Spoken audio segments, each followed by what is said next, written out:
Goedemiddag iedereen en welkom op dit webinar.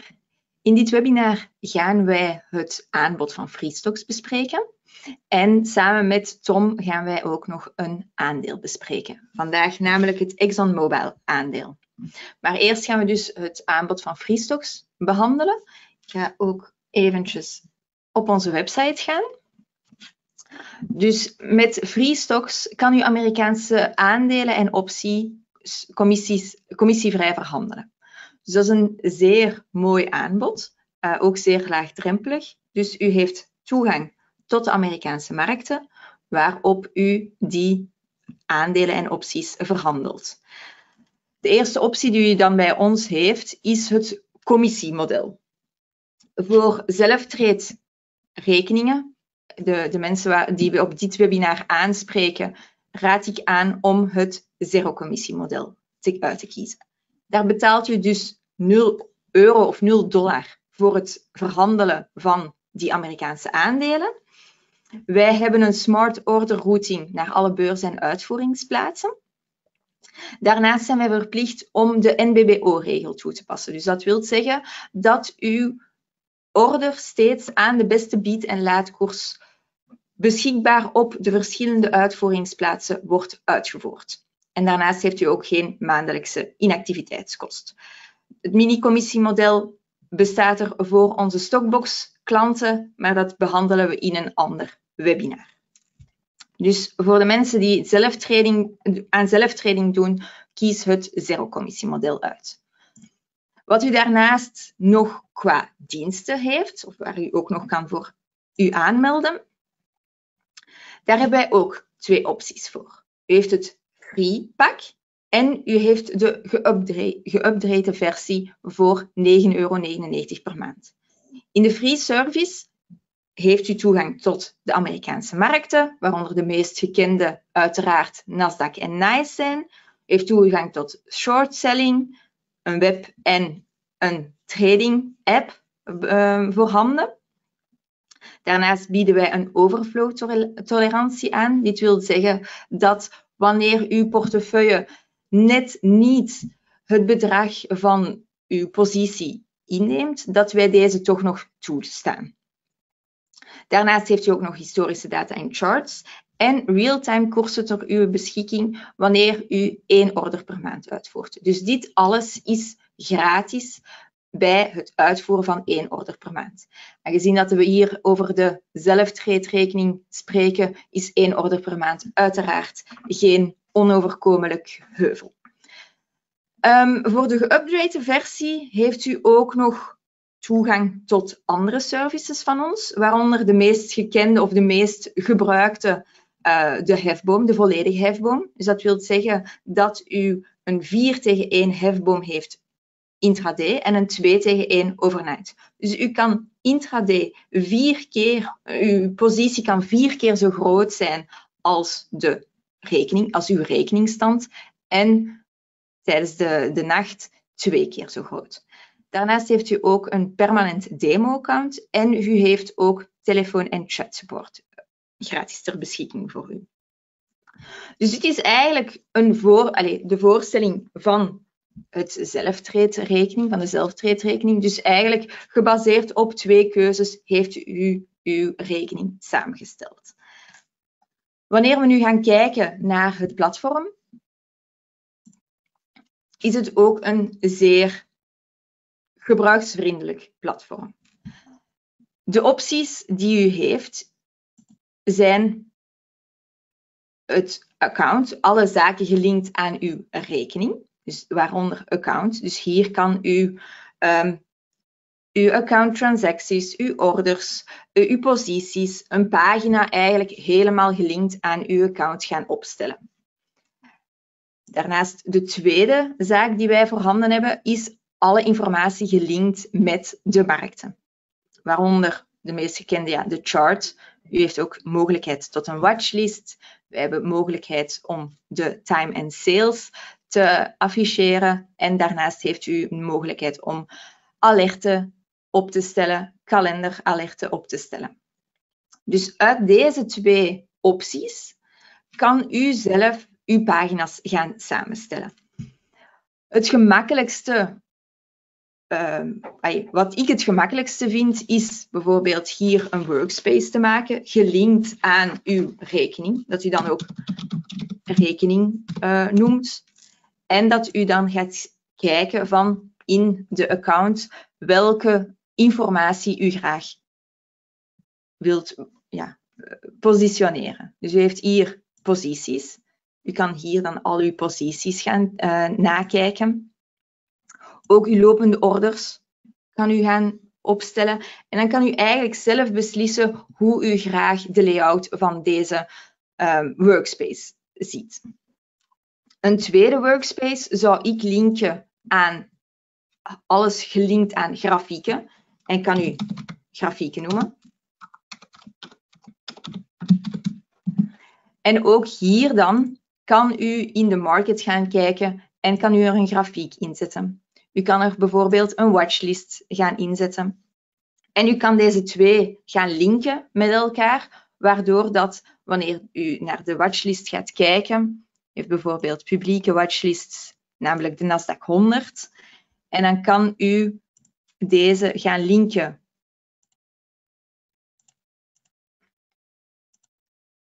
met uw grafiek, waardoor dat u de Nasdaq 100 gemakkelijk kan overlopen. De aandelen die u interesseren.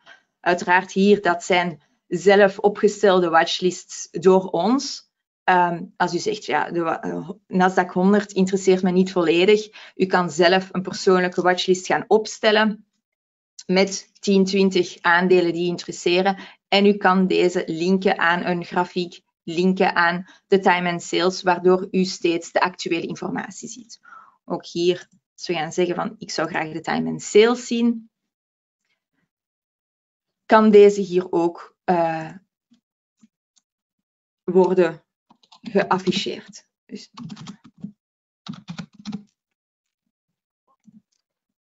uiteraard, nu, het is middag, de Amerikaanse markten zijn nog niet volledig open, maar wanneer deze zullen opengaan, zal deze opgelijst worden.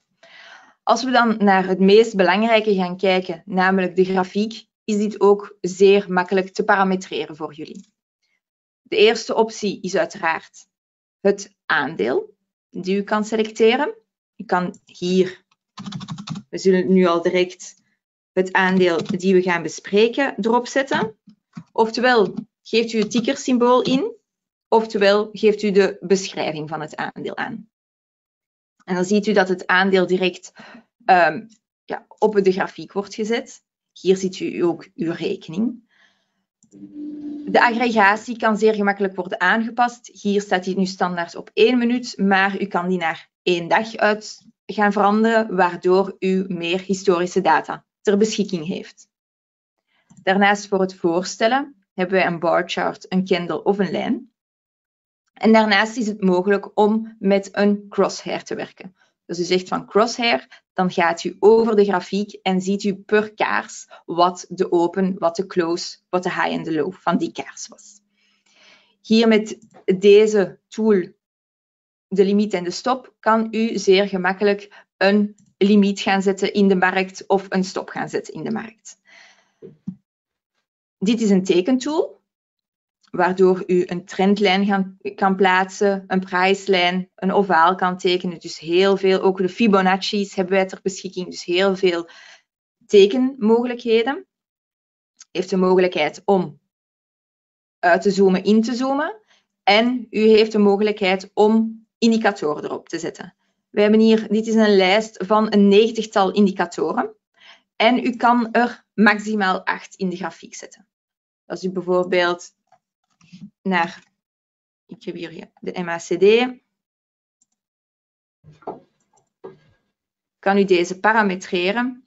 En wanneer u zegt van, die is volledig zoals ik wens geparametreerd, klikt u op Done. En is die ter beschikking. Daarnaast om een order te plaatsen ook zeer gemakkelijk. U kan op de buy en sell knoppen duwen. En hier in het order ticket kan u een marktprijs gaan uitvoeren. Wanneer nu de markt geopend is, kan u aan marktprijs, anders inderdaad aan limietprijzen. En u kan deze positie direct beschermen door brackets.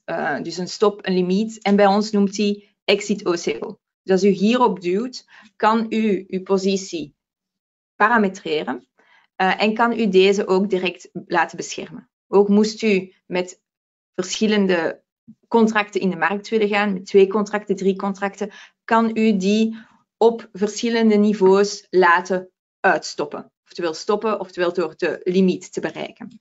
Dus u kan door meerdere keren op die exit OCO te klikken, kan u dus echt uw limieten, uw stops individueel gaan instellen. Daarnaast, uiteraard, wanneer die volledig geparametreerd is, klikt u hier onderaan op Confirm and Send en zal alle informatie in uw rekening informatie komen met uw posities, met uw orders. Zoals we al besproken hebben, dus ik ga dit eventjes naar beneden schuiven, dat onze grafiek iets overzichtelijker wordt. En ja, Tom, wat zou jij graag over dit aandeel zeggen? Ja, nou, dankjewel voor de uitleg al tot nu toe, want ik heb weliswaar een Freestocks rekening, maar ik doe er niks mee, want ik heb die Nasdaq 8 service zelf afgenomen, dus ik hoef daarin niks te doen. Dus heel veel van die dingen die je nu verteld hebt, die wist ik nog niet, dus ook voor mij is dit hartstikke interessant. Als ik deze grafiek zo zie, wat me dan opvalt, is dat de toppen heel langzaam omhoog gaan. En zou jij over die 3 toppen, dat is in maart 2023 en dan, wat is het, september 23 en dan in mei 24 daar een lijn trekken, zodanig dat die ietsje omhoog gaat. Dan moet die precies over de toppen gaan, want dan is het een langzaam stijgende en dan moet drie toppen moet die raken. En dat is eigenlijk wel van belang als je een lijn trekt, dat is dan voor iedereen die met technische analyse bezig wil gaan. Zo'n trendlijn is interessant als die 3 toppen raakt. En dan is het wel de vraag van ja, raakt hij hem precies? Is het nou goed? Het is natuurlijk een indicatie. Het is helemaal geen wetmatigheid in beton vastgezet, maar dit is wel van belang. En het geeft in ieder geval een lijn. We zien die toppen ietsje hoger worden iedere keer. Als we dat ook combineren met dan een lijntje over de bodems, waarbij de eerste, denk ik, in juni 2022 is, maar het zou ook kunnen zijn dat hij zelfs in april nog, dat die bodem nog mee kan, maar dan over de bodems. En die loopt, als het goed is, loopt hij ietsje sterker omhoog, maar dan verwacht ik dat hij na juni en dan na september en dan vervolgens in 2024 voor maart, dat die 3 bodems, dat die in één lijn liggen. Hier, als ik dat zo, ik schat het een beetje in, hè, want het is voor mij ook even zo van, nou, ik kijk er even naar, ik denk dat het ongeveer zo is. Maar als je die dan iets omlaag trekt, dan zal het wel redelijk uitkomen. En dan zie je dat in feite hier een niet een heel zuiver trendkanaal, want het loopt iets als een vlagpatroon loopt het eigenlijk toe. Maar je ziet toch dat er heel langzaam de zaak omhoog gaat. En ik vind Exxon een prachtig bedrijf. Het is weliswaar grijze energie. Maar dit bedrijf is ook in AI actief. Energie, een verhaal, maar dan ook met artificial intelligence zijn ze die distributie van energie aan het verbeteren. Dus als jij AI-aandelen zoekt, dan is dit er ook een. Hoe gek het dan ook klinkt. Maar ja, dit is gewoon een AI-aandeel, want ze hebben heel veel techniek er al in zitten. Dus ik wilde dit eigenlijk het werken met het Freestocks in combinatie met wat kan je dan allemaal met die grafiek. Ja, hier kan heel veel. Eén dingetje wat je nog niet hebt laten zien, Evelien, en dan misschien dat je dat even wil doen, dat is dat gekke trechtertje wat ons erboven staat. Zou je daar nog even willen laten zien? Dia. Daar zitten ongelooflijk veel, jij hebt me waarschijnlijk wel verteld, maar daar zit heel veel mogelijkheden in om dus in de grafiek het een en ander te zetten. En maak daar een keuze voor jezelf. Niet iedereen gebruikt dezelfde indicatoren. Je moet voor jezelf zien, wat is voor mij prettig werkzaam en kan ik wat mee? Want ik ben een andere belegger als dat jij bent. En zo is iedereen uniek. En wat voor mij goed werkt in de methode waarop ik werk, zou voor jou wel eens helemaal niet uit kunnen komen, omdat je of sneller handelt, of juist veel trager handelt. Of je hebt momentumbeleggers, je hebt mensen die zijn buy and hold. Dat soort zaken, die maken allemaal uit wat voor indicatoren je gebruikt. Dus op het moment dat je dan zegt van ja, ik zie iemand die gebruikt dat en ik ga het precies hetzelfde doen, dan kan het wel eens helemaal verkeerd uitpakken, omdat je toch uiteindelijk voor iets anders kiest. Wat is het verschil tussen een momentumbelegger en een buy and hold? Nou, die buy and hold belegger die kiest een aandeel en blijft erin zitten. Dit aandeel, Exxon, is een buy and hold aandeel per se. Dat is daar, het is een hoeksteen aandeel en dat is buy and hold. Maar dat betekent niet dat je als momentum trader niks mee kan. Als je bij die grafiek rechts onderin kijkt, de MACD is daar ingevuld en die staat niet helemaal zoals ik hem zou zetten, maar dat geeft even niet. Je ziet toch dat die voor juli gekeerd is en nu positief is. En dat kan dus inhouden dat er nu een kering heeft plaatsgevonden in de grafiek. En dat zien we ook. We zien die koers omhoog gaan. Hij staat nu net bij de 119,09 is dan de koers. En ja, als die dan door die top, de vorige top heen breekt, dan heb je kans dat je weer iets hoger gaat. Dan is even het punt, we zien die toppen de laatste tijd een klein beetje hoger gaan. Dus je kan wachten tot hij door die top heen is, maar dan gaat hij maar een klein beetje hoger. Dus beter zou het zijn als je op de bodem, dus die onderste lijn, als je die een keer raakt, dat je dan zegt van hé, dan stap ik in. En dan op het moment dat hij daadwerkelijk keert, dan heb ik het geluk. Of ik stap pas in als die keert, dat is helemaal mooi. Dan heb je een veel grotere beweging waar je dan in kan zitten. Als je momentumbelegger bent, maar ook voor een buy and hold, is dat het moment om dan in te stappen. Die zegt van hé, dit is een beweging die dan ook een beetje wat vermogen heeft en wat ruimte heeft. Want zou je nu op 104 instappen, ja, dan is er wel wat ruimte. Hè? Dan praat je toch al snel over een 15% die dan mogelijk is. En misschien zelfs wel meer als je tot een bovenste lijn komt.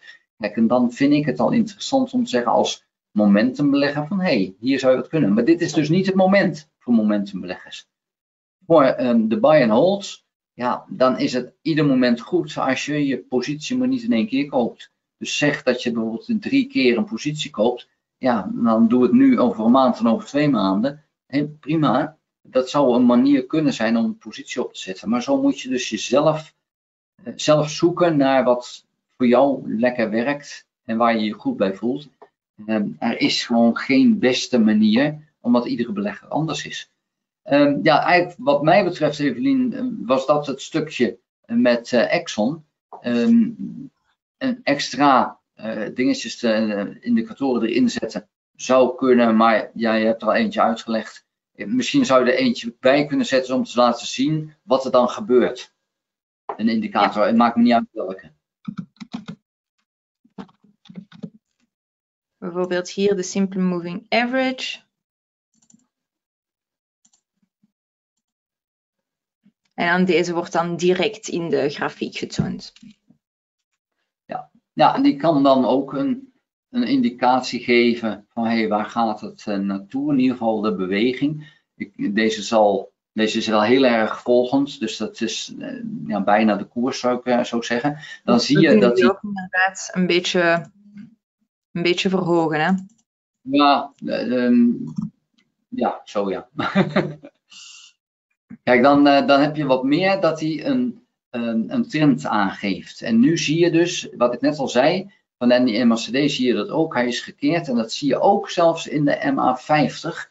En dat is eigenlijk de laatste 50 dagen neemt hij dan als gemiddeld. En dan zie je dat hij ook aan het keren is. Dat kan een interessant moment zijn om te zeggen van hé, nu is dit aandeel koopwaardig. Maar realiseer je moet zelf je keuze maken. Er zijn dus hier 90 indicatoren. En ik kan je garanderen van die 90 zullen er zeker 10 en misschien wel 30 zijn die nu niet het koopsignaal geven. Terwijl er net zoveel zijn die dat wel doen. Dus jij moet voor jezelf kiezen en dat moet je echt doen door je eigen beleggingen te houden tegenover die indicatoren van hey, wat werkt voor mij? Want het is dus echt niet zo dat alle indicatoren voor iedereen werken, want iedereen is een andere belegger. En ik hoor dat zo vaak, dat dan iemand zegt, dat werkt helemaal niet, het is een waardeloze indicator. Ja, voor hem wel. maar voor een ander hoeft dat dus niet zo te zijn. Dus alsjeblieft, beleggen is een individuele sport. En die moet je dus ook individueel benaderen en dus zoeken naar je eigen ideale instelling. En het is leuk om te kijken naar een ander en dan daar een indicatie te hebben. Het beste werkt het als je gaat testen hoe dat dan daadwerkelijk bij jezelf uitpakt. En van iedere trade kan je leren, zowel een verloren trade als een gewonnen trade. Je kan er minstens van leren. Waarom ging het goed? Waarom ging het fout? Wat heb ik ervan geleerd? Dus dat kan ik alleen maar meegeven als tip. En voor mij, ik zou zeggen, hey, ik vind dit nu interessant. Ik heb de aandelen overigens niet. Maar dit zou voor mij dus als belegger een moment zijn. Dus ik ga hier toch eens naar kijken of dit niet het moment voor mij is. Maar dat hoeft dus niet te betekenen dat dat voor jou ook zo is. Daar wil ik het wat mij betreft voor laten, Evelien. Wij zijn er pas over een paar weken weer. Denk ik. We gaan pas in augustus weer verder. Dus iedereen bedankt voor het kijken. En Evelien, dan is die voor jou. Oké, perfect. Hartelijk bedankt, Tom. Wat ik ook nog eventjes wil meegeven, is dat wanneer u nu zegt van het Freestocks platform lijkt mij zeer leuk, zeker het commissievrij verhandelen van deze Amerikaanse aandelen, wij bieden ook een demo-account aan. Ik zal dit ook eventjes in de mail meegeven of in de pagina hier onderaan op ons YouTube-kanaal, maar u kan een gratis demo-account downloaden. Dus dan heeft u toegang tot het Freestocks demo-account. Kan u zelf uw testen doen, zoals Tom aangegeven heeft. Eventjes de indicatoren testen. Zeer tof. En dan heeft u al een beginpunt om met die Amerikaanse aandelen te beginnen. Dan inderdaad, zoals Tom gezegd, hebben we nu een pauze van 2 weken. En dan zijn we in begin augustus terug. Alvast een fijne namiddag, fijn weekend. Ook voor u, Tom. Dag, tot de volgende. Hallo.